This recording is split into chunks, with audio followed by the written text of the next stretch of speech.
Bienvenidos a un nuevo capítulo de Ni Tan Financieros. Hoy día vamos a estar con una invitada que admiro muchísimo. Vamos a hablar de las artes, vamos a hablar de las emociones, de las redes sociales también y lo más importante de todo, del storytelling. Pero antes tengo que contarles lo siguiente. Meses pensando en el quincho, años en ese segundo piso, pero hacerlo realidad te tomará un solo día. Con el crédito de consumo Banco Internacional puedes hacerlo 100% online. Simula tu cuota en internacional.cl. Banco Internacional, el banco cuando necesitas un banco.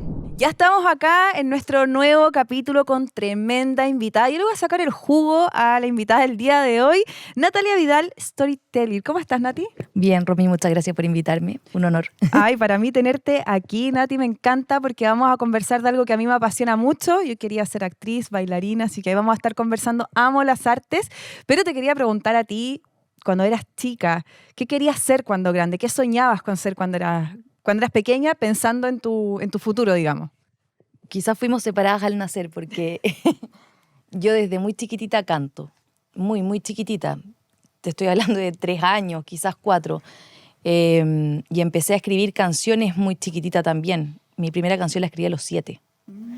Entonces siempre quise escribir, pero siempre quise ser cantante.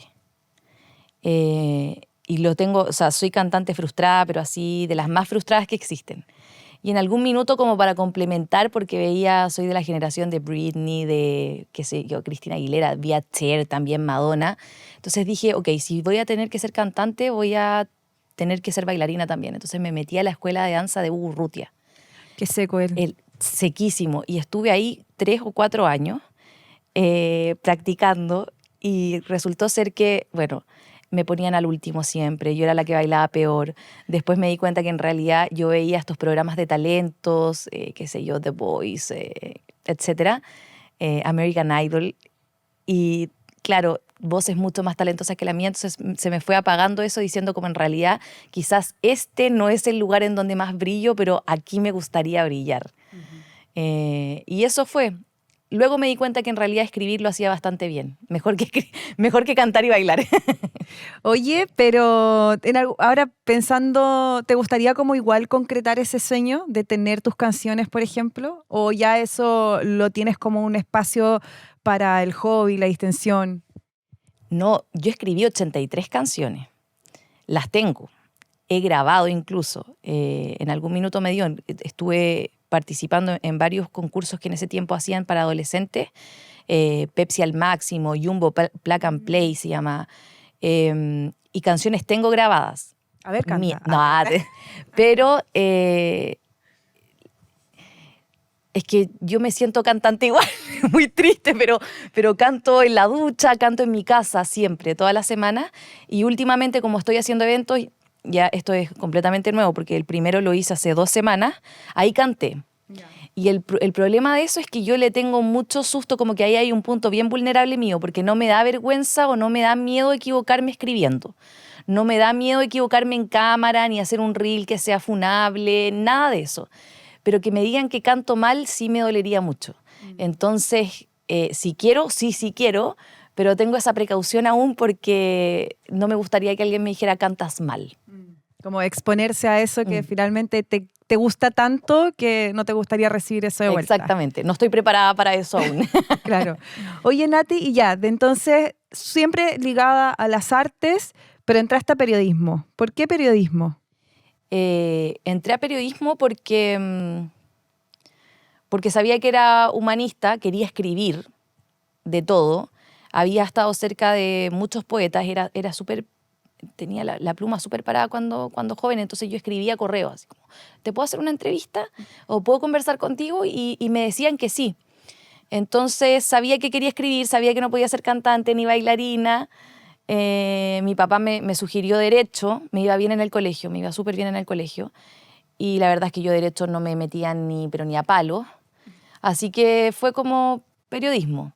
Aparte de que siempre he sido súper payasa, eso sí, o sea, me gusta subirme a escenarios, me gusta hablar con mucha gente, me gusta caer bien, siempre ha sido así. Claro, y nosotras lo hablábamos fuera de cámara, somos de una generación que igual el título, bueno, no sé cómo estará ahora, pero el título antes también era muy importante.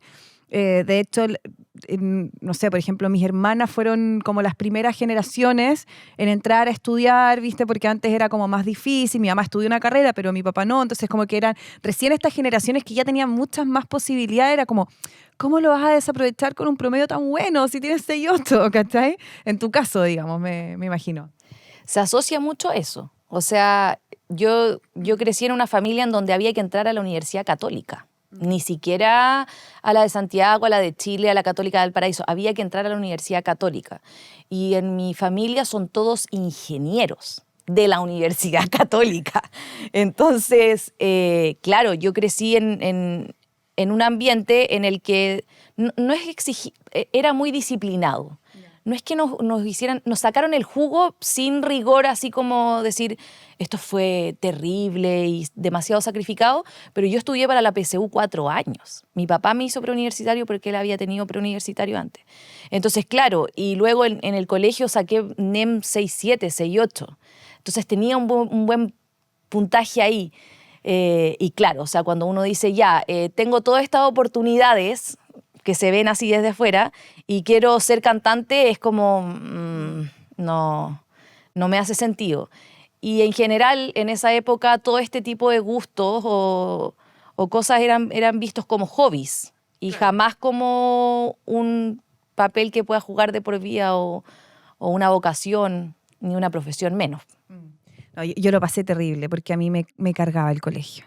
Hasta el día de hoy no me gusta la estructura y lo pasé pésimo. Me acuerdo que mi papá, ya la menor, entonces como que mi papá un poco como ya, pero a ver, ¿qué podemos hacer? Como que saca secretariado bilingüe, me decía. Y ahí dedícate a hacer lo que quieras, me decía, puta, a trabajar. Y bueno, en fin. Oye, Nati, ¿para ti qué es el arte? Sabes que yo en todos los capítulos de mi podcast pregunto lo mismo. Y me lo he preguntado durante toda mi vida. Y me encanta esa pregunta porque hay tantas disciplinas, hay tantas formas de percibirlo y también como espectador no solamente crearlo, sino que habite en ti, que a mí me parece que tiene que ver con una forma de percibir el mundo de manera sensible. Y de esa manera uno descubre cosas que el general de la gente no lo hace porque vive en piloto automático y todo ese tipo de cosas.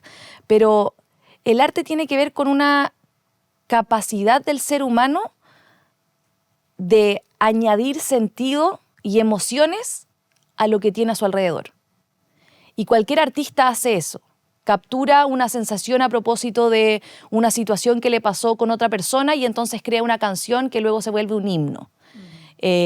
Captura en esencia esta verborrea mental con pensamientos absurdos que de repente se cruzan o que de repente soñamos, los pone sobre el papel y entonces crea una novela que es ficcionada pero que abre un mundo posible para cualquier lector que le pertenece a los pensamientos, a la fantasía. Pero también le pertenece a la gente que va a un museo y se detiene 2 segundos a decir, ok, no entiendo el arte, estoy mirando una pintura, no entiendo ni jota lo que otras personas piensan que esto es maravilloso, majestuoso, académico, elaborado, pero me detengo a mirarlo y algo siento, y si no me gusta, eso ya es una apreciación. No hay arte sin detención. No se percibe, ni se absorbe, ni se dimensiona la cualidad y la capacidad del arte sin detenerte en algún minuto y decir, ok, pausa, ¿qué hay delante? ¿Y quién puede ser artista? Pues todos. Solo basta que te detengas y te cuestiones un poquito más. Cuando yo hago clase, siempre les digo, ya, ok, no es que no sé, Nati, hay que escribir. No hay ningún problema, el ejercicio es súper fácil. Siéntate frente al computador o frente a tu libro de notas y escribe. ¿Quién soy? ¿Cómo estoy? ¿Qué tengo alrededor? Y luego deja fluir lo que pase. Entonces, y yo hago siempre el ejercicio en vivo porque la gente dice no tengo que escribir, pero basta con que uno diga, soy Natalia, tengo 35 años, estoy hoy día frente a la Romy Capetillo y tengo mucho susto de que me pregunte de finanzas. Tengo susto de que me pregunte de finanzas porque siempre he sido pésima con los números y también con la plata. Me gusta mucho gastar. ¿Por qué me gustará tanto gastar? La verdad es que yo gasto porque en realidad nunca he necesitado nada, pero en realidad me gusta gastar porque me gusta tener cosas. No sé por qué me gusta gastar. Soy demasiado... Y ahí uno empieza a saber borrea y lo pone encima de la mesa. Luego lo que hay que hacer es volver a leerlo y ordenarlo. Eso es, nada más. El artista hace lo mismo. Ok, tengo ganas de tirar un tarro con pintura café al lienzo, que está blanco. Queda la escoba. Y ahí empieza, ay, quizás le venga mejor un blanquito y así sucesivamente. Claro. ¿Tú crees entonces que toda persona tiene una veta artística en su interior? Todos traemos el arte con nosotros. Y es más, no podemos vivir sin él. Es el único canal por el que nosotros podemos literalmente enfrentarnos a nuestras emociones de manera honesta. Y donde nos permitimos hacerlo también. Porque de repente en una conversación uno por discutir o por tener la razón, oye, no, sí, imitamos y falseamos, pero llegamos, nos ponemos los audífonos y dejamos que la música entre. Y dejamos que nos haga llorar, nos haga bailar o nos haga gritar en un concierto. También ocurre en los libros, que como es un espacio íntimo, uno lee e interpreta lo que quiere, lo que piensa, y si no sabe lo deja pasar y no hay nadie juzgando, y por lo tanto ese lugar que hay entre la lectura y tú es tan íntimo que es un lugar donde tú te permites ser tú y sentir que de repente eres ignorante y de repente sabes mucho y de repente algo te apasiona de verdad o que tienes fetiches o cualquier cosa, parecen cosas muy lindas que solamente habitan en esos lugares donde tú no tienes fricción respecto de lo que va a decir otra persona de ti. Sí. Bueno, Cerati decía que la vida sin música sería un error. En tu caso, la vida sin arte sería un completo error. Pero la vida sin música y la vida sin todas las artes. Claro. O sea, sería un completo error. Sí. Un absurdo. Oye, Nati, después empezaste a contar historias y las empezaste a subir a tus redes sociales. ¿Qué pasó ahí en ese camino? Bueno, entre medio fuiste mamá, ¿verdad? Pasaron muchas cosas. Y de pronto, claro, abriste tu cuenta de Instagram, empezaste a subir y contar historias, y de pronto estas historias agarraron una masividad tremenda, donde tienes una comunidad gigante. ¿Qué fue lo que gatilló en ti de decir, ¿sabes qué? Voy a hacer esto, voy a entregar esto a las redes sociales, cuando también las redes sociales de repente uno tiene la sensación de que son un mundo quizás más superficial, más de sintético, ¿verdad? ¿Qué te motiva a ti? La verdad es que yo descubrí que las personas sensibles somos capaces de utilizar eso que es un defecto en casi todos los ambientes de su vida a su favor, y cuando lo descubrí, entendí que podía hacer algo con ello, no solamente para el resto o para ofrecer valor a otras personas, sino que yo podía dialogar con esa parte de mi ser que no me gustaba tanto o que siempre tenía que acotar y ponerla a disposición de otros de la manera correcta o de manera que lo pudiese recibir. Y eso me di cuenta cuando tuve un cliente, yo tenía una agencia de marketing digital y era una revista de arte. Y lo que descubrí es que yo, enfrente a obras de artistas visuales que no sabían cómo explicar sus obras de repente, o que los textos se los pedían a otras personas porque la forma de expresión de ellos es a través de la pintura, de la escultura, de la intervención, de la performance, yo podía sacar un cuento que no solo le representaba al artista, sino que había una comunión entre dos historias que era entretenido y que solo se hace posible para una persona que se pasa muchos rollos y que va más allá y que ve en el rojo algo más que rojo y que ve en que una mancha es mejor que un trazo delgado y ligero y qué sé yo. Y empecé a escribir eso, lo puse en las redes sociales de esta revista y subí 20.000 seguidores en fracción de, no sé, tienen que haber sido 2 meses. En un tiempo en que los seguidores no eran tan fáciles de adquirir, porque hoy día igual hay cuentas que arrancan rápido y como ya está todo el boom, hoy día ya no son influencers los que tienen 10.000 seguidores, sino los que tienen 100.000 y para arriba y así nos miden, ¿verdad? Entonces ocurrió eso y esta revista me sacó porque yo pedí que subir el plan, digamos, y ahí yo me quedé con algo dentro. Dije, bueno, a mí me gusta mucho hacer esto, lo haría sin que nadie me pague, o sea, no quiero hacerlo de hobby. Y empecé a hacerlo literalmente de hobby, como ya tenía ese tiempo y lo había habilitado porque tenía un espacio para hacer un reel diario y no me costaba cuando hablaba de artes, empecé a hacerlo porque sí nomás, no tenía ninguna ambición al respecto, no, solo escribir lo que a mí ya me había gustado. Y como ahora no tenía ni siquiera jefe, empecé a escribir de las personas que verdaderamente yo admiraba y que me provocaban algo y que había una comunión ahí entre la expresión que ellos tenían y sus historias personales y la mía. Y al cabo de 4 días, esto fue muy raro y muy rápido, una de mis publicaciones tuvo más de 1 millón de visualizaciones y yo tenía 3.100 seguidores. Y cuando eso ocurrió, yo pensaba que me habían hackeado el celular o bien que el gobierno nos estaba diciendo que iba a haber temblor, terremoto, tsunami, porque sonaba y yo antes tenía el celular sonando. Ahora mi celular habita en el silencio, pero en ese tiempo a mí no me llamaba nadie más que mi mamá y mi papá. Entonces empezó a sonar. Y claro, me di cuenta después que no, ya tiene que ser un bot o spam. Al cabo de unas horas dije, ok, no, algo tuve que hacer bien y revisé esa pieza. Y analicé qué diablos le gustó a la gente, por qué esto llegó tan rápido a tanta gente. Y ahí de nuevo el gatillo. Muchos de los comentarios decían, nunca lo había visto así. No tenía idea de la historia que había detrás de esta artista. Wow, si lo veo de esta manera me hace mucho más sentido. Quizás ahora quiero ir al museo.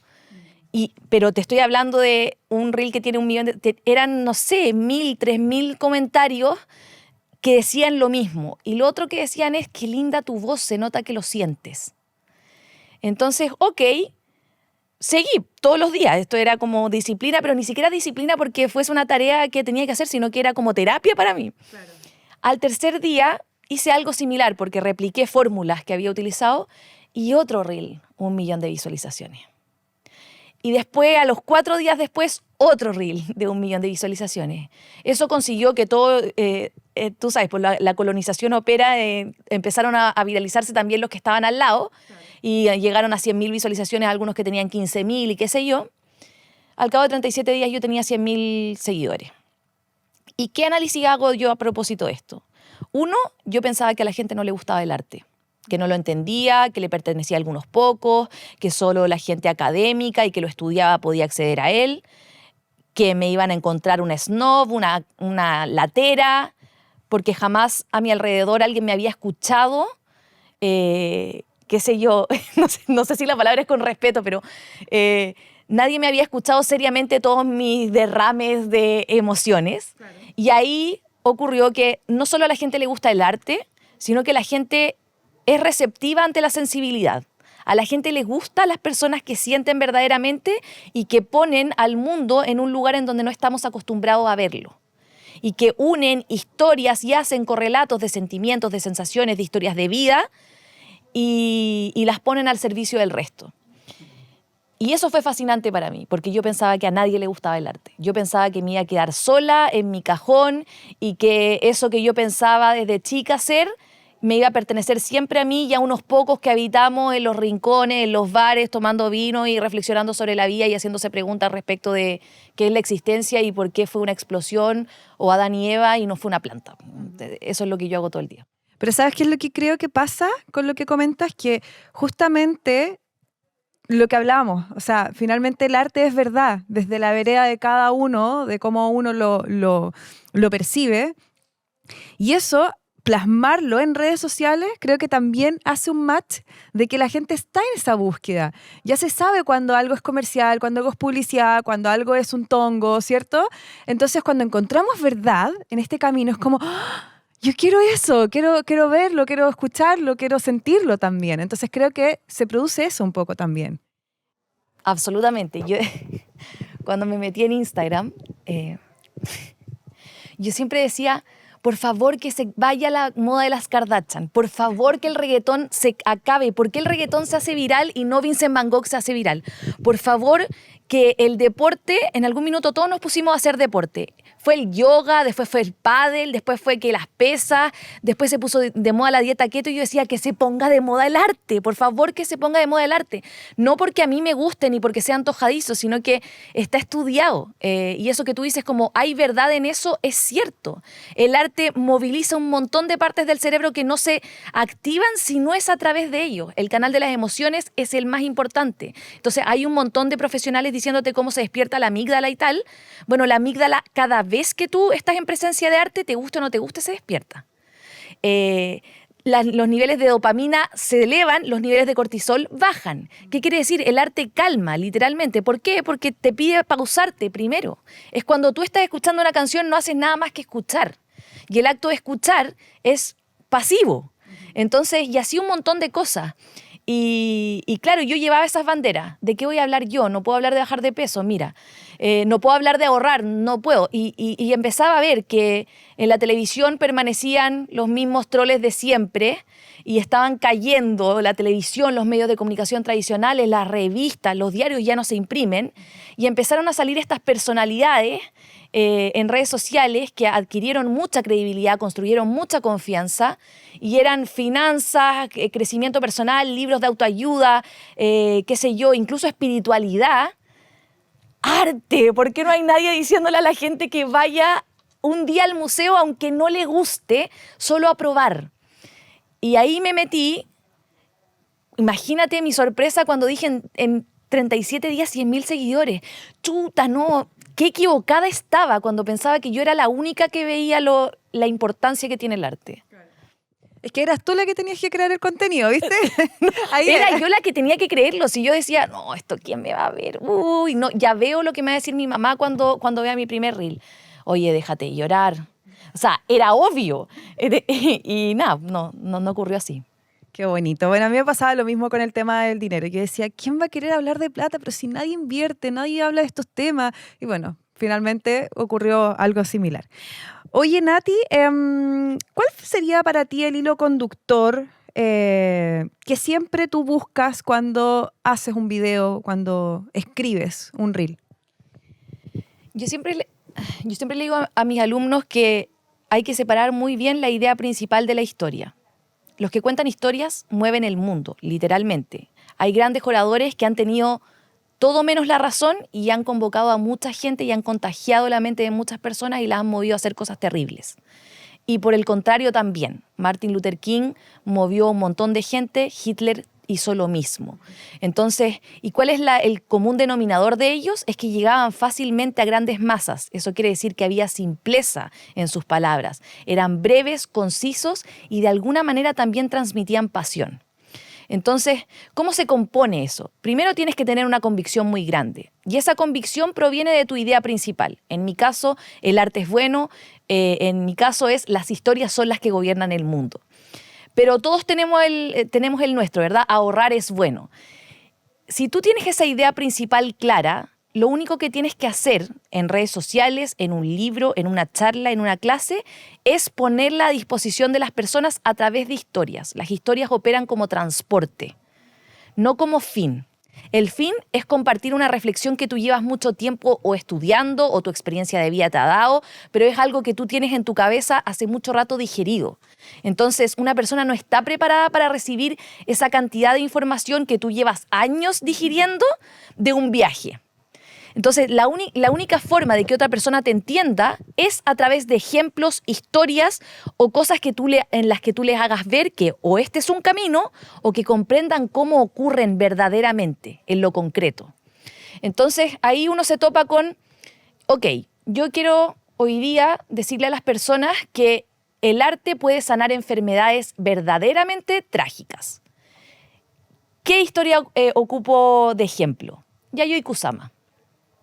Pero no es, voy a contar la historia de Yayoi Kusama porque me parece súper genial. No. Yo tengo una idea antes y luego le pongo el ejemplo.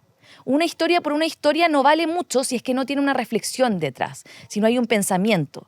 Y esa es la directriz. Entonces yo digo, ok, si yo quiero que las personas entiendan que el arte puede sanar a una persona en condiciones muy difíciles médicas, ok, ¿qué partes de la historia de Yayoi Kusama armo para que la persona, después de escuchar mi historia, no se quede pensando solo en Yayoi Kusama, sino que quede reflexionando respecto de, chuta, mi papito tiene Alzheimer. Quizás podría yo pasarle un libro para pintar. O ¿por qué no le doy estos cruces de sopas de letra, crucigramas? Entonces, eso es movilizador. En ese sentido, dividir la idea principal de la historia. Y la historia lo que hace es decirte, mira, esto es tan sencillo como peras y manzanas. Esta persona nació en este lugar, antes de los 10 años se enteró que ella no veía el mundo como todo el resto. ¿Cómo se enteró? Las flores le hablaron.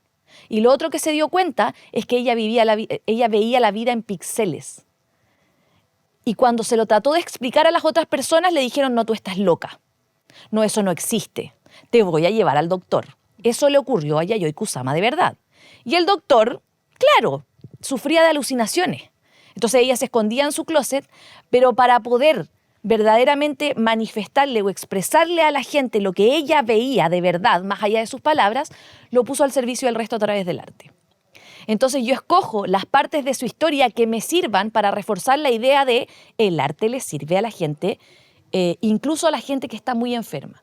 Y podría utilizar para, imagínate que yo tuviese esa misión en mi vida, mostrarle cómo el arte puede mejorar a gente enferma. Entonces también tengo la historia de Frida Kahlo, también tengo la historia de Vincent Van Gogh, pero las historias operan como el transporte. Te digo, a esta persona le pasó para que tú pienses en tu propia vida. ¿Y por qué una historia funciona mejor que una idea o la teoría o en clases los profesores? Porque las historias son lo que consumimos a diario. Tú te juntas como una persona y primero el lenguaje ya lo reconoces. No todos somos buenos contando historia, todos somos buenos escuchando historias, porque eso es lo que hacemos toda la vida. Y también inconscientemente utilizamos recursos para que nos pongan atención cuando algo nos importa. Entonces tú dices, Romy, para. Y eso ya es, te estoy haciendo un hook, porque tú no estás acostumbrada a que yo te diga para, así. Entonces estoy utilizando el lenguaje no verbal, estoy utilizando todas mis herramientas para que tú frenes, tu cerebro detenga la actividad que estaba ocurriendo en ese minuto y ponga atención a una sola cosa, mirarme y ponerme atención. Y luego hay otros que dicen, no sabes con quién me encontré ayer. Eso es otro. Son todos guiños para que tú pongas atención. Pero luego de eso, si tú te lanzas con una verborrea de cosas de el arte es una expresión que proviene del alma y bla, bla, bla, bla, bla, bla, bla, como te lo explican, es indigerible.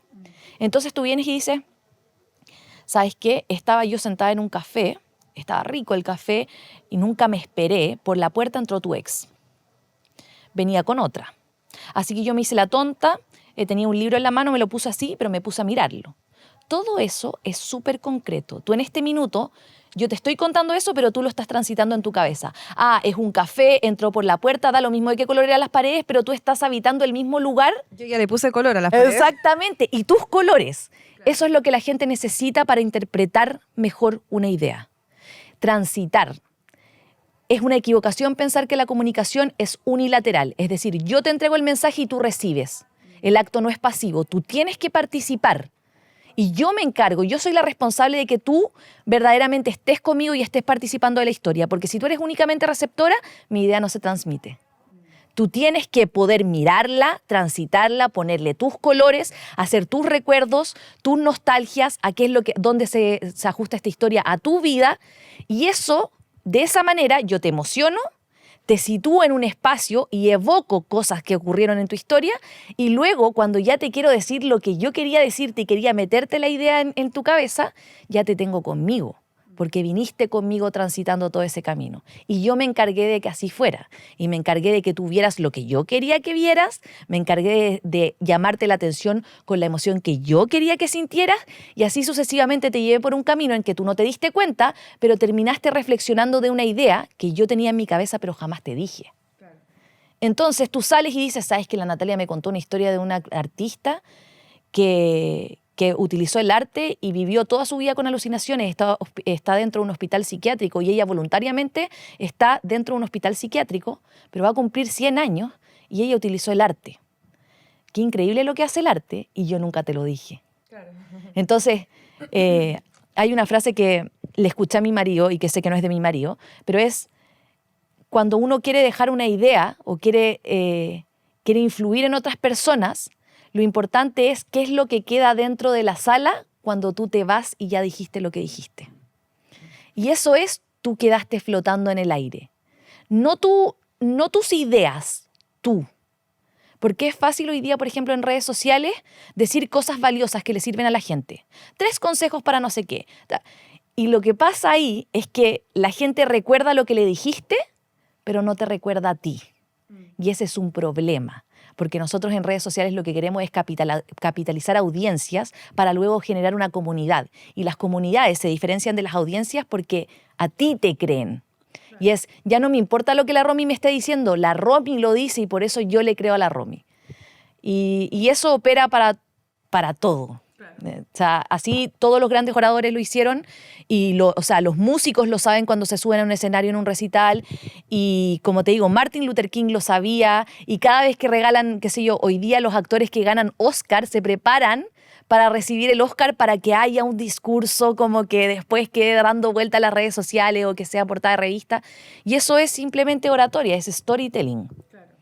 Y bueno, eso también conlleva un montón de responsabilidad cuando ya tienes, por ejemplo, creado audiencia. A mí me pasa que de repente me han dicho, Romy, invertí en tal proyecto porque tú estabas ahí conversando, y es como, sí, como claramente uno también empieza a escoger con quién colabora y las cosas que hace, los trabajos que toma o no, porque obviamente uno no puede aceptarlo todo, porque hay una confianza detrás de parte de la audiencia. Por ejemplo, en mi caso, las empresas de casino. No tengo nada en contra de la gente que trabaja con las empresas de casino, pero yo no puedo decirle a mi audiencia, siento que es poco ético de que no importan tus deudas, apuesta 5.000 pesos en el casino, ¿cachai? Como sería incoherente, se perdería total confianza finalmente, ¿cachai? Entonces hay esa responsabilidad también que hay que tomar. Imagínate, yo siempre lo digo, cuando uno maneja el arte de contar historias o de convocar o de persuadir y se hace un espacio en el que mucha gente te escucha, imagínate en las historias lo importante que es, porque yo les digo, esto lo pueden utilizar ustedes a su favor y eso puede ser bueno o malo. Es tan maravilloso como maquiavélico. Porque yo podría en cualquier momento armar un discurso súper lindo, súper convocante, que te provoque muchas emociones y no tener nada de razón y convencerte únicamente por las palabras que escogí, la entonación y la intención con la que te lo dije. Entonces, eso es una responsabilidad. Y es una responsabilidad también hacerse cargo de lo que uno dice. Entonces, efectivamente, a mí me han escrito también y yo no tengo nada en contra de ellas, pero la verdad yo no le recomendaría jamás a nadie que hiciera eso. Me encanta ir al casino a jugar un par de fichas, pero no lo hago casi nunca y no es un hábito que me gustaría inculcar en la gente. Entonces, y así también nosotros nos vamos como acotando y responsabilizando de nuestros actos también. Es cuando tú tienes una audiencia no puedes decir cualquier cosa. Cuando tú tienes una comunidad que te cree, te quiere, uno siente el peso sobre los hombros. Y eso es, me imagino que a ti te pasa también, es uno da gracias, me honra, de verdad, no puedo creer lo que ha pasado en este último tiempo, pero también me responsabiliza y me hace querer todos los días ser un poco mejor. Y de verdad elegir cada una de las palabras. Yo no puedo cometer una equivocación, no me puedo equivocar en una fecha, ni en un nombre, ni en la hormona que te dije que liberaba el arte, porque si no eso es literalmente traicionar a la gente que me dio su confianza. Claro. Sí, cuidar esa comunidad que se ha construido. Oye, Nati, lo estábamos también conversando fuera de micrófono, el arte callejero. De repente los grafitis, o más que los grafitis, los tags, estos rayados que de repente tienen una frase, contienen una frase, o simplemente un nombre, muchas veces se consideran vandalismo o ¿cómo se llama? O cuando estás marginalidad, digamos, de parte de antisocial, ¿verdad? De personas como antisociales que quizás no respetan las normas de convivencia. ¿Qué opinas tú de todo eso? ¿Crees que es así? ¿Crees que no? ¿Por qué crees que sucede que de repente está esa necesidad imperante de rayar las calles, por ejemplo? A riesgo de sonar muy impopular, que viva el arte en todas sus expresiones. Y es así. El arte cuando irrumpe, o el arte contemporáneo, cuando muestra una nueva forma, siempre le va mal. A Van Gogh lo echaron para abajo, a Monet lo echaron para abajo, a Picasso lo echaron para abajo, a Warhol lo echaron para abajo, a Duchamp lo echaron para abajo, a Banksy ni lo conocen. Y es así. ¿Qué es lo que ocurre con las expresiones artísticas? Que muchas veces no tienen espacio y como son expresiones artísticas literalmente provienen de la guata, de la tripa y del corazón de una persona. Entonces, si yo no encuentro que tengo lugar en alguna parte de esta sociedad, si yo no consigo que la gente me escuche, salgo a la calle y irreverentemente pinto una pared. ¿Eso es un acto delictual? Sí. ¿Es antisocial? Sí. Así lo hizo Basquiat. Así lo hizo Keith Haring, que terminaron en la cumbre. Eran personas que tuvieron historias sumamente difíciles, que crecieron en barrios sumamente complicados, en donde las oportunidades de vida eran muy pocas, en las que caer en adicciones, caer en malos hábitos era yo te diría que el 90% de las posibilidades, pero ellos salieron a la calle precisamente con eso. ¿Por qué a nosotros? ¿Por qué no a todos? Solo a nosotros. Y empezaron a poner su marca. Aquí estoy yo. Este soy, no me viste. Aquí, este es mi nombre, este es mi color. ¿Por qué no me ven? ¿Por qué no me escuchan? Y el arte fue diseñado para eso, para que hayan voces, para que la gente que es minoría o que es mayoría o que siente o que no siente tenga un espacio. El arte le abre espacio absolutamente a todo el mundo. Con este tipo de cosas, como marcas en la pared, que obviamente son feas, tampoco son obras de arte, que no se malentienda esto, pero así partió Basquiat y entonces le pasaron un mural completo. Y ahí él desplegó toda su potencialidad. Y entonces Keith Haring hizo lo mismo, y esos mismos barrios donde ellos veían que las murallas estaban roídas, estaban sucias, donde todas las semanas habían hechos delictuales, quizás te encontrabas sangre en la calle o botellas tiradas, etc., empezaron a adquirir color. Y resulta que la pared ya no era sucia, ahora habían una representación artística, colores, un mensaje. Love is in the air. All you need is love. Y así sucesivamente. O habían estos monitos de Keith Haring que se abrazaban, que estaban juntos. Y resulta ser que ahora pasar por esa calle no me da susto, sino que me invita a contemplarla. Quizá incluso me detengo un rato porque me sube el ánimo. Así ocurre el muralismo. Así ocurren expresiones artísticas. Así Banksy pone sobre la palestra lo que está ocurriendo con las guerras. ¿Qué es lo que siente una niña cuando le arrancan a su papá? ¿Cómo te lo represento? Una niña mirando cómo el globo de corazón va roto y se vuela. Va en dirección opuesta. Ese es un mensaje, esa es una declaración. De resistencia o no, da lo mismo. En los museos es lo mismo. Cuando el arte se pensaba que eran solamente para dioses, reyes, duques, vinieron un par de artistas y dijeron, ¿por qué seguimos retratando a dioses, reyes y duques si el mundo es mucho más que eso? ¿Por qué la gente no nota la naturaleza? Le tiraron los cuadros por la cabeza. Por la cabeza. Hoy día nosotros pagamos, Vincent Van Gogh es el nombre más buscado en el mundo después de Leonardo da Vinci, y Vincent Van Gogh vendió un cuadro en toda su vida. Qué pena, se sacrificó por nosotros. Pero el punto es, sí, en general la sociedad tiene resistencia a los cambios. En general la sociedad tiene resistencia a escuchar discursos que no ha escuchado. Le gusta la comodidad de donde está. Por eso el rock también consiguió lo que consiguió, porque habían muchos que dijeron, oye, en realidad yo no me siento tan cómodo aquí, como que me están imponiendo una forma de vida. ¿Por qué yo no me puedo dejar el pelo largo y ponerme aros y vestirme de negro? ¿Qué tanto? ¿Por qué me tengo que poner corbata? Y hoy día eso no se cuestiona. En los noticiarios, que literalmente son lo más, qué sé yo, serio o conservador de la televisión, ya no se usa corbata, fíjate tú. Eso era una aberración antes. Duchamp vino y dijo, mira, te pongo un inodoro, para que chillen los de los museos, para que digan que esto es escandaloso. ¿Y por qué pone un inodoro? Digo, la obra de arte no es el inodoro, por supuesto que no. Es decirte, ¿sabes qué? El arte no le pertenece a este espacio. ¿Y cómo me hago cargo yo de ese discurso? Te pongo un inodoro arriba y te digo, eso es una obra de arte. ¿Y solo porque está en un museo es una obra de arte?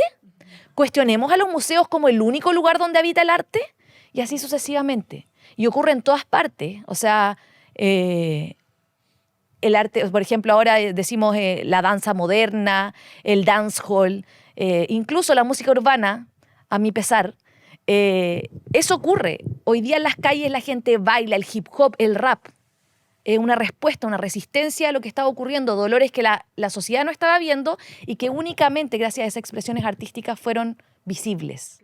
Y llegaron a grandes masas. Ojo, que eso que era chico y que es de un par de personas que va y raya una pared, en algún minuto se vuelve popular y le pertenece a todos porque todos se dan cuenta que en realidad yo no lo había visto, pero sí lo pienso y lo siento.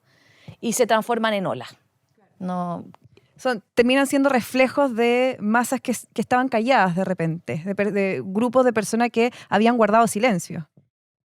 Uno reniega porque tiene sus gustos y también tiene su forma de pensar y tal, pero no hay expresión de arte que no sea el reflejo de la sociedad en la que se inserta. no hay. Entonces uno se pregunta por qué existe tanto reggaetón hoy día. O por qué se habla tanto de sexo, camas, de drogas, de estar high. ¿Por qué? Oh, eso es muy malo. No es que eso ocurre muchísimo. Y el que a nosotros no nos guste no hace posible ni real que eso no exista. Entonces, ¿por qué este cabrito que está mal vestido y que parece delincuente anda rayando en las calles? Porque existe gente que está así. Y cualquiera sea la manifestación, porque también existe la música docta. Entonces hay gente que respeta mucho la historia, el pasado, hay gente que estudia y rescata cómo los instrumentos fueron cambiando a lo largo del tiempo y cómo fue la primera guitarra y la segunda guitarra y la tercera guitarra, porque respeta la historia. Todo da cuenta de cómo vivimos, de quiénes somos, de qué nos interesa y qué es lo que nos importa verdaderamente. ¿Qué sentimos? ¿Estamos conformes con nuestra sociedad? ¿Estamos en desacuerdo con nuestra sociedad? ¿Cómo vivimos? ¿Vivimos bien o vivimos mal? En el arte encuentras todas esas respuestas, todas. Claro. Oye, ¿qué opinas de que esto que ha sido muy, ¿cómo se puede decir?, polémico en estos últimos días de Trump, cuando mencionó todo esto de los museos, qué es lo que deben y no deben contener? ¿Qué piensas tú de eso?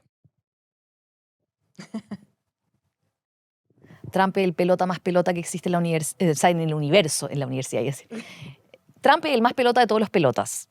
No quiero decir con esto que sea mal presidente, buen presidente, ni que me meta en política, sino que ¿por qué es pelota? Porque le enseñaron precisamente mucho storytelling. Entonces, ¿por qué la gente lo escucha? Porque es una bocina que vocifera, vocifera, vocifera. Es igual que el mucho ruido y pocas nueces. Y claro, ¿por qué está en donde está? ¿Por qué tanta gente le cree? ¿Por qué? Porque verdaderamente es un gran orador. ¿Y cuál es su gracia? La mayor gracia de todas es provocar. Y él se despierta en la mañana, abre los ojos y piensa, ¿qué le voy a decir hoy día a la gente para que se indigne conmigo o me ame con locura? Trump tiene metido en la cabeza que la indiferencia es el peor enemigo, así que le encanta que lo odien y le encanta que lo amen también. Y sabe lo que está haciendo y sabe que puede mover a mucha gente como lo está haciendo y lo elige. Probablemente él dentro de su familia no sea así como está haciendo y que haya estudiado muy bien esto de manera de mover la aguja, porque la mueve, Ronnie. El mundo no puede quedar indiferente a Trump ni siquiera porque él es presidente. Es que él dejó de ser presidente y nunca dejó de estar en las portadas. Y tiene series, tiene documentales, y tiene un hotel, y tiene todo porque él construyó su marca personal de tal manera de que no pudiera pasar desapercibida. Y el que no pase desapercibida le trae muchos adversarios que hablan de él y muchos adherentes que hablan de él. Entonces, ¿qué es lo que pienso de lo que diga Trump? Que lo hace muy bien y que me parece un pelota. No. Bueno, sí, él tiene, asumiendo los costos también de lo que puede traer justamente esta marca personal, como tú bien dices, de ser Donald Trump. Nunca Es va a Donald pasar Trump. desapercibido. Él ama los pros y los contras y se le nota muy cómodo y muy, él ha conseguido hacer lo que siempre quiso y yo creo que lo disfruta muchísimo, debe reírse. De reírse un montón. Sí, debe reírse. Oye, vamos a pasar al segundo bloque que tiene que ver con el dinero, pero antes escuchen esto. Ninguna inversión a largo plazo tiene tanto impacto como elegir dónde vivir. Y en eso les tengo un buen dato. Si estás en busca de la casa propia, el proyecto San Francisco de Inmobiliaria de CEPE ofrece casas mediterráneas de 3 y 4 dormitorios ubicadas en Puente Alto Oriente, un sector con vida de barrio y una hermosa vista a la montaña. Si quieres saber más, ingresa a cepe.cl o en su Instagram @inmobiliaria_sp. Da el primer paso a tu nuevo hogar. Oye, Nati, con respecto al dinero, ¿cómo era tu relación con el dinero cuando eras niña? ¿Qué escuchabas sobre la plata? ¿Se hablaba? ¿Era un tema tabú? ¿Había? ¿No había? ¿Cómo fue tu niñez con respecto al dinero? Yo fui muy afortunada. Crecí siempre teniendo, nunca me ha faltado nada. He tenido una vida muy, muy, muy, muy afortunada, desde todos los puntos de vista. Si se hablaba del dinero, no. Y no se hablaba ni para bien ni para mal. Es decir, yo siempre he tenido recursos, nunca se los he sacado en cara a nadie, ni he pertenecido como a esos grupos de, hola, hablo así y no sé, y pertenezco a esto y voy a un club y me junto con algunas personas y tengo que jugar golf. Y no, nunca ocurrió eso. En mi casa siempre hubo, pero la relación con el dinero no era una relación en la que fuese lo más relevante. Es decir, había, pero no era tema. Y como no era tema, yo tuve muchas dificultades cuando me tuve que ir de la casa y tuve que hacerme cargo de mis cuentas y me di cuenta que en realidad debía ser tema porque a mis papás les costó, pero ellos nos entregaron todo y no nos enteramos tanto de cuánto a ellos les costó. Mis papás, ninguno venía de un lugar súper acomodado, ni tiene apellido rimbombante, ni nada de eso.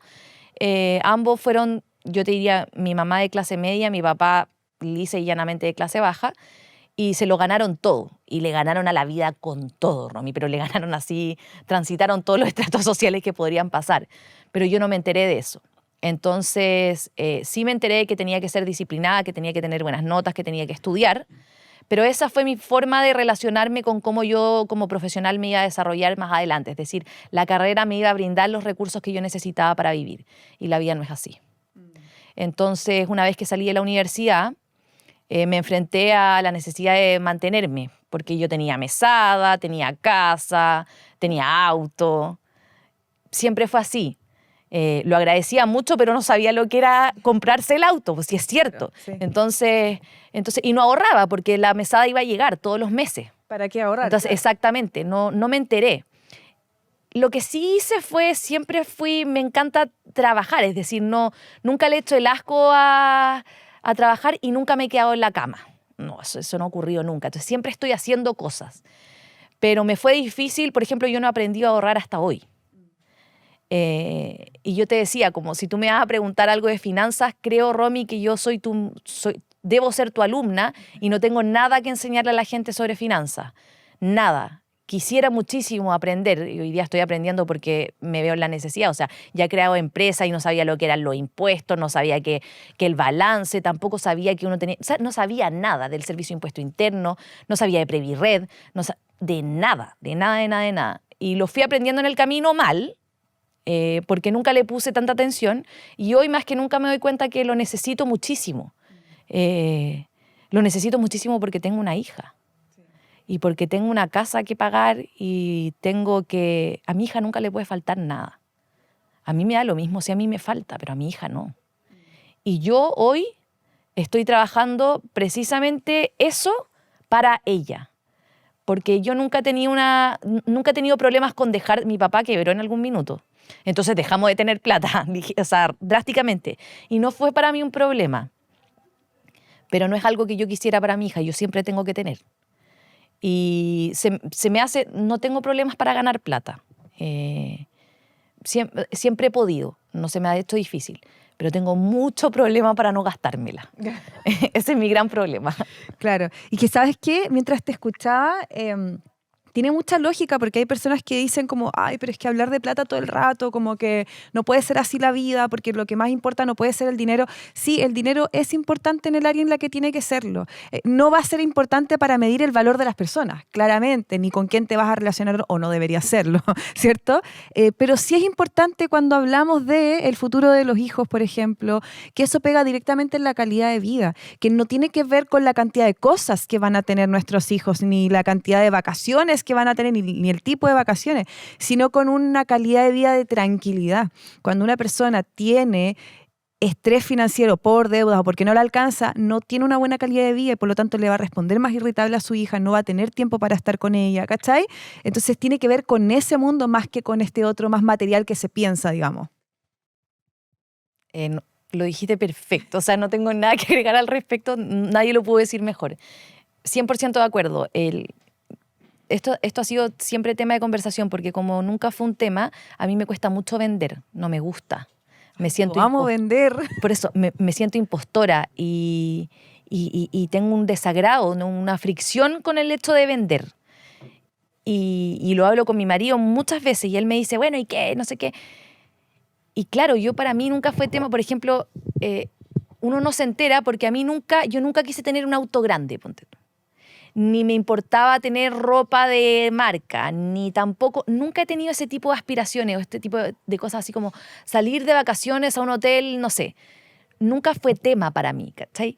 Pero ahora que veo la necesidad de ganar plata, digo, claro, obviamente la gente que vende, no vende quizás ni siquiera por eso, pero está bien aspirarlo, está bien tener aspiraciones. Y las aspiraciones nacen de esa necesidad. Y esa necesidad no le pertenece a unos pocos y nos pertenece a todos. Y no tiene que ver con cuánto tengas, sino más bien con cómo quieres vivir tu vida, a cuánto estrés quieres someter tu vida. Si dependes del mes, uy, señor, tu vida nunca va a estar tan tranquila. Sí. Entonces, pero no dependo del mes. Y si viene una pandemia, que ya nos enseñó, o sea, si viene una pandemia, yo puedo sobrevivir 3 años, yo te diría que muy poca gente puede hacer eso. Y no está en el inconsciente colectivo. No está en el inconsciente colectivo enfermarse. No está en el inconsciente colectivo dejar de poder pagar tu casa y tener que pagar un arriendo. No está en el inconsciente colectivo tener inconvenientes, que te choquen, que te entren a robar a la casa. Cosas que no están dentro de, o sea, no dependen de ti, son incontrolables, ingobernables desde el punto de vista del azar. Entonces, ¿qué hago yo si mañana mismo me detectan un cáncer? Nada, estoy jodida. Y lo sé y me siento muy culpable y responsable de eso, porque voy a tener que necesitar o de mi papá, o de mi marido, para que me sostengan cuando debiese ser yo la que lo haga. Y peor a mi hija. Entonces, y soy vieja, me di cuenta, muy vieja de esto, porque ya, o sea, esto debiese tenerlo en conciencia un niño de 18 años que sale del colegio y entra a la universidad. Ojalá lo sepan desde siempre, ojalá que sepan cuánto cuesta tener lo que tienen alrededor, sobre todo los que lo tienen, porque ese es el lugar desde donde yo puedo hablar. Yo siempre tuve, entonces no tenía idea lo que significaba pagar una mensualidad para tener TV cable. No tenía idea. No sabía que si yo me duchaba 45 minutos o me duchaba 15, la cuenta del agua subía de verdad trascendentalmente. No me enteré.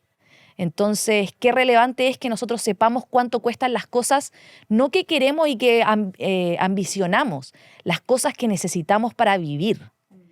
Yo no puedo vivir sin agua caliente. Hay mucha gente que puede vivir sin agua caliente. Yo no puedo y no sabía lo caro que era. No tenía idea. Entonces, cuando la tuve que pagar, y la primera vez que me enfrenté a una cuenta, dije, ¿esto sale el agua caliente? ¿Cómo me encargo de tener todos los meses para tener agua caliente? Y ahí vamos con la luz. Y es así, no te estoy hablando de piscina ni te estoy hablando de entradas para conciertos. Estoy hablando de cosas súper básicas. Si me roban, ¿qué hago? Ahí me quedo porque yo no tengo dónde caerme muerta. Y ese dicho, hoy día yo estoy combatiendo, estoy luchando con él. Yo tengo que tener dónde caerme muerta. ¿Cachai? Que eso está súper linkeado con la educación financiera que no tenemos en los colegios. Bueno, dato, vayan inmediatamente a contratar un seguro catastrófico porque son baratos, sobre todo si son jóvenes. 10 lucas y te pasa cualquier accidente o enfermedad grave y vas a tener cómo resolverlo financieramente. Si no, es una tortura porque vas a lidiar con la enfermedad o el accidente y con el ítem económico. Y tiene que ver con la educación que no tenemos en los colegios, la educación financiera. Y educación de las artes también súper mal visto en los colegios. ¿Qué opinas tú que hoy en nuestro país, si no tengo para pagar una buena educación, quedan fuera muchas áreas que terminan siendo fundamentales en la vida de toda persona, como por ejemplo las artes? Yo siempre me he preguntado esto porque, a propósito de lo que dijiste, a mí me faltó eso, en el colegio no me lo pasaron. Entonces, claro, estaba en manos de mis papás. No sé, como no podemos dejarle toda la carga a los papás. Nos enseñaron de binomio y trinomio, nos enseñaron de fotosíntesis, nos enseñaron de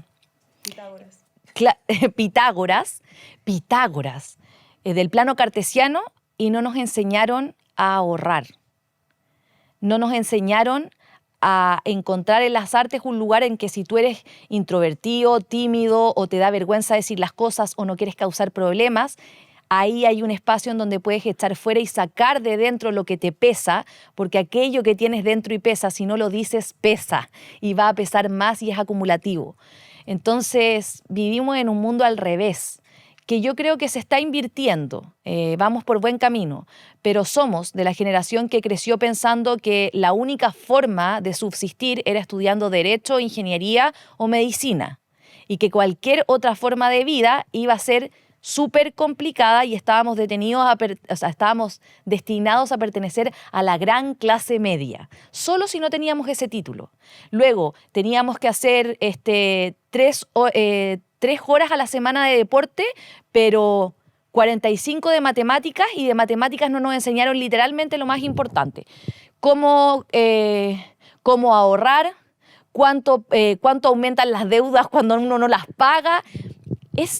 Es realmente extraño. Y sobre el acceso al arte, el acceso a buena educación,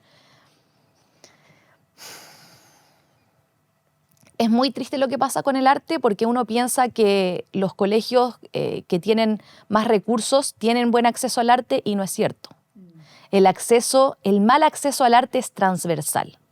Yo tengo a mi hija en un colegio de los mejores colegios de Chile. Ella tiene acceso a la mejor educación y yo lo veo. Me siento muy orgullosa de eso. Pero fui al colegio y cuando llegué por primera vez a contarle la historia de cómo nacía el impresionismo, por supuesto en un cuento, les pregunté, bueno, que levante la mano aquí, ¿cuántos han ido a un museo? Mi hija tiene 5 años. 3. Mi hija era 1. Entonces uno ve ahí, ¿cuántos han escuchado hablar de Vincent Van Gogh? ¿Lo habían escuchado? No tenían ni idea quién era. Es como aprenderte un nombre de memoria. Entonces, yo ahí me doy cuenta que el problema con las artes proviene de generaciones antiguas en que dicen, sí, no les enseñamos arte para que no se dediquen a ellas, pero no entienden que más que un destino profesional, que la educación primaria y secundaria, más que un destino profesional o que defina lo que vas a hacer en la vida y con lo que vas a ganar recursos, en realidad está diseñado para que tengas herramientas para enfrentar la vida, que no es lo mismo. Entonces, claro, si yo aprendo de matemáticas, historia y me preparan para dar una prueba que sé cómo me la van a dar, me va a ir bien en la prueba. Pero ¿qué pasó con ese niño que le va bien en la prueba, estudia, sale de la universidad y sale con problemas mentales, con depresión, con mucha exigencia, ansiedad, además lleno de deudas, sin enterarse que tenía que aprender que existía algo que se llama el Servicio de Impuestos Internos, que no puede cobrar sin boleta, y así sucesivamente? Te estoy hablando de artes y finanzas, pero es eterno. Claro. No saben tampoco que el azúcar hace mal. No saben que si no hacen deporte una vez a la semana, la esperanza de vida les disminuye, y más que la esperanza de vida es que van a vivir una vejez mala. Y no lo saben porque la educación está concebida para enseñarte ciertas cosas que tiene un currículum que hace el gobierno, cuando verdaderamente debiese estar diseñada para entregarte herramientas para enfrentar la vida. Para si quieres ser cantante, perfecto, tienes que sacrificarte, porque ser cantante es tan difícil como ser médico. Ambas son difíciles. ¿Te puede ir bien en el canto? Sí. ¿Te puede ir bien en la medicina? Sí. ¿Te puede ir mal en la medicina? ¡Claro que sí! Entonces, está mal concebido el asunto. Y respecto de las artes, es un menosprecio por decir son accesorias. Son lo que uno hace en el tiempo de ocio. Dejémoselo al tiempo de entretención. Para subir el promedio. Exactamente. Cada uno haga lo que quiera ahí, porque ese es el espacio en que ustedes tienen para entretenerse, el hobby, para subir el promedio. En vez de plantearlas como algo que es necesario para la vida. Porque sí, a todos nos gusta, todo el mundo se va a enterar que les gusta escuchar música. Todo el mundo lo va a hacer.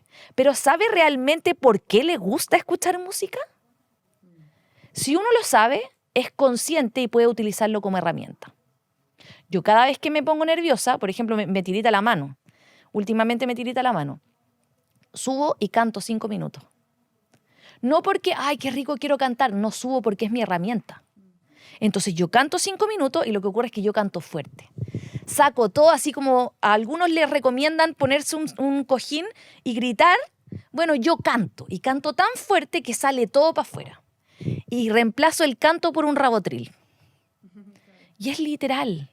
Entonces, estamos en una sociedad que normaliza el que si tú te sientes mal de alguna manera, entonces tómate una pastilla, pero nadie te invita a ir al museo o nadie te dice sal a caminar 5 minutos. Es ridículo. Tú vas a una sesión de un doctor y no te recomiendan salir a caminar 5 minutos. Te dicen, ok, esto tienes que recetar y tienes esta condición y tienes esto más y esto no se corrige de un día para otro y esto es acumulativo. Entonces vamos a tener que hacer la dosis de hoy día es media pastilla, pero la de próxima semana es una pastilla entera. ¿Qué? ¿Por qué no me enseñaron a ahorrar? ¿Por qué no me enseñaron a escuchar música? ¿Por qué no me enseñaron que hay distintos tipos de música para activar distintas partes del cerebro? ¿Por qué no me enseñaron que bailar hace que el cuerpo se suelte? ¿Que hace también que estés en buena forma? ¿Que te hace desestresarte inmediatamente? Y así sucesivamente. Entonces es como... A mí me encantaría que el currículum o que es lo que se haga desde el gobierno, el plan de estudios, considerara preparar a humanos para ser capaces de enfrentar la vida, hoy más que nunca, porque la inteligencia artificial va a reemplazar un montón de profesiones, un montón de capacidades que nosotros teníamos desarrolladas. Va a reemplazar de verdad que muchas de las cosas que hoy día hacemos, pero nada va a reemplazar el que nosotros vamos a vivir más de 30 años más de lo que estábamos acostumbrados hace 30 años. Y tenemos que hacernos cargo de una vida que se supone empieza cuando tú ya te encargaste de tener hijos, de estudiar, de trabajar, de hacer ahorro, y entonces la vida empieza a los 65 y teníamos 10 años para disfrutarla. No, aquí está, son 40. No da. Tiene que corregirse. Exactamente, hay que hacer algo por la educación. Yo creo que fuertemente hay que preocuparse por eso y desde primera infancia, no arreglar la educación superior o la media. Hay que partir de abajo para las nuevas generaciones. ¿Cuál vendría siendo algún error financiero que hayas cometido? ¿Le has prestado plata a alguien que no te la devolvió? ¿Te compraste algo con deuda y no la pagaste? ¿Te acuerdas de algún error? Bueno, mi mayor error es gastar todo lo que gano. Ese es el mayor de todos, pero sí cometí un error que puede ser útil. No cobrar por adelantado. De una pega. Yo tenía una agencia de marketing digital y llegué a tener 81 clientes simultáneos, 25 personas trabajando conmigo. Y en ese momento yo le daba, y cuando cerré la agencia de marketing digital yo saqué la cuenta de cuánta plata me debían y eran más de 10 millones. Para mí mucho. No sé, que hay gente que gana mucha plata y no tengo idea, pero a mí me debía más de 10 millones y yo con 10 millones... Aparte que gastaría mucho. Podría comprar unas cuantas obras de arte. Pero, y además porque es trabajo que ya estaba realizado, po. Entregado. Claro. Y desaparecieron, no me contestaron. Y otra cosa que fue muy, muy desgastante, porque una cosa es perder el dinero, y eso yo lo vi. Pero otra cosa es, en el intento de recuperarlo, que las personas a las que tú les entregaste el servicio se molesten, te critiquen, te reclamen y te digan que tú eres la mala clase, que tú eres la rasca por estar llamando todos los días para cobrar algo que es tuyo. Eso a mí me destruyó la mente. Yo decía, chuta, llegué a cuestionarme, ¿está mal que les cobre? ¿Debiese hacerlo menos regular y menos seguido? ¿Tengo que hacer la pérdida y asumir que entregué un trabajo que no va a ser remunerado? Y yo te diría que me dolió más eso que perder la plata. Como el comportamiento humano. Sí, que me reclamaran por cobrar y que me hicieran sentir mal a mí por llamar 3 semanas seguidas a ver cuándo me iban a pagar. Cobrar es una incomodidad.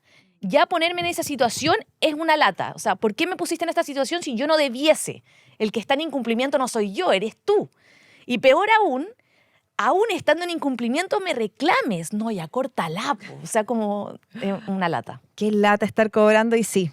Qué lata además recibir como esa cachetada de vuelta, decir, pero a ver si yo no estoy haciendo nada malo, estoy cobrando lo mío finalmente. Absolutamente. Oye, vamos a pasar a nuestro último bloque. Qué entretenido ha estado conversar contigo, Nati. Antes, como siempre, escuchen muy bien lo que les tengo que contar. En Exness, la ambición se encuentra con la precisión. Exness es uno de los brokers más grandes del mundo, con más de 1 millón de traders operando a nivel global. Creado para traders reales de CFD, ofrece condiciones que afinan la ventaja en el mercado. Express más ajustados y estables, retiros instantáneos y ejecución en milisegundos. Exness, donde los traders serios operan. Encuentra más información en exness.com. Vamos entonces con las preguntas de cierre. Estas son preguntas rápidas. con respuestas rápidas, rápidas entre comillas, porque siempre igual uno se queda ahí conversando. ¿En qué te inspiras para contar historias? En personajes que admiro mucho. ¿Sí? ¿Tienes algún objeto, algo que te ayude, por ejemplo, cuando está alguna, ¿cómo se dice? Maña, cábala al escribir. Escribo con velas encendidas ¿Ya? y con música de fondo. Ah, sí, la música. Es que la música te lleva a lugares. Yo uso la música épica. Ya, Entonces, Spotify y velas encendidas. me gusta, me gusta. Una cuenta de Instagram de la que siempre aprendes. Farid Dieck. Ya. De todas las historias que has contado, ¿cuál es tu favorita? La de Yayoi Kusama. ¿Sí? Sí. ¿Tu lugar favorito? Florencia. Ay, no alcancé a conocer Florencia. ¿Café o té mientras escribes una historia? Café. ¿Sí? 7 al día. Yo soy Sí, muy mal. muy buena para el té. Todo el día tomando té, también me encanta. Esta pregunta se la hago siempre a mis invitados. ¿Entrarías a un reality? No, ¿No? jamás. ¿De competencia? Ni a ¿Nada? palos. ¿De cocina? Ni a palos. Ni aunque me pagaran, de verdad te lo digo acá, lo decreto y va a quedar grabado. Ni aunque me pagaran una millonada así que me asegura toda la vida. Ninguna posibilidad. O sea, no todo tiene su precio en la vida. No, eso no. ¿Crees en Dios? Sí. Una canción que te recuerde tu infancia. Your Song de Elton John y Father and Son de Cat Stevens. Ay, qué linda esa canción. Y por último, si pudieras cenar con algún artista, ¿quién sería? Puede estar muerto y lo podemos revivir solamente para este juego. ¿Puedo decir un músico, un artista visual ¿Sí? y un escritor? Ok. Todos en la misma mesa. Todos en la misma... Oh, no, eso sería brutal. Qué hermoso. De artista, Yayoi Kusama. De escritor, Edgar Allan Poe. Ya. Y de músico, Steven Tyler. Ah, Sería una mesa rara. una mesa rara, pero qué interesante igual. Sí. Sí. Oye, Nati, recomiéndanos una serie, película o libro que hayas leído o visto últimamente. Da lo mismo que no sea de las artes, de lo que sea. A mí me gustó mucho la biografía de Bono, que se llama Surrender. Ya. También recomiendo mucho para la gente que quiera aprender a escribir y que un libro que me ayuda y leo todos los días, On Writing, de Stephen King, que se llama Mientras escribo en español, y Extravagario, de Pablo Neruda. En series, Vikings, por lejos. O sea, la he visto 4 veces, no puedo aburrirme de ella. ¿Y qué más me dijiste? ¿Película? Película, La forma del agua, The Shape of Water. La amo, la ¿en amo, serio? la amo, la amo, la amo. Pero es muy poco popular. O si no, The Royal Tenenbaums, de Anderson, Wes Anderson. Ya, a mí me pasó con La forma del agua, que la fuimos a ver con mi hermana al cine. Mi hermana lloraba con el final, yo odiando la película. Así que ahí entre mi hermana y yo tienes las dos versiones. Tú eras mi hermano, probablemente. Mi marido nada, ni para el lado, ni a palos. Pero yo, así no entendía maravilloso. nada de la historia, la Lori llorando al lado mío. Yo, ¿por qué lloras? En fin. Yo la lloré. Sí. Oye, ya, yo te voy a regalar mi segundo libro, No basta con ahorrar, hay que invertir, para que pases ahí en esa brecha en la que estás de querer ahorrar e invertir, porque sí, es muy importante. Debemos mostrarles también a nuestros hijos el camino, y el dinero es un ítem muy relevante en la vida de toda persona. Así que espero que lo disfrutes y muchas gracias por haber venido. Romy, mi compromiso, pero de verdad, es que me lo voy a leer con mucha conciencia, porque me acabas de hacer un gran regalo a mí. Muy O sea, esto significa mucho para mí. Voy a aprender y me comprometo a ser tu alumna.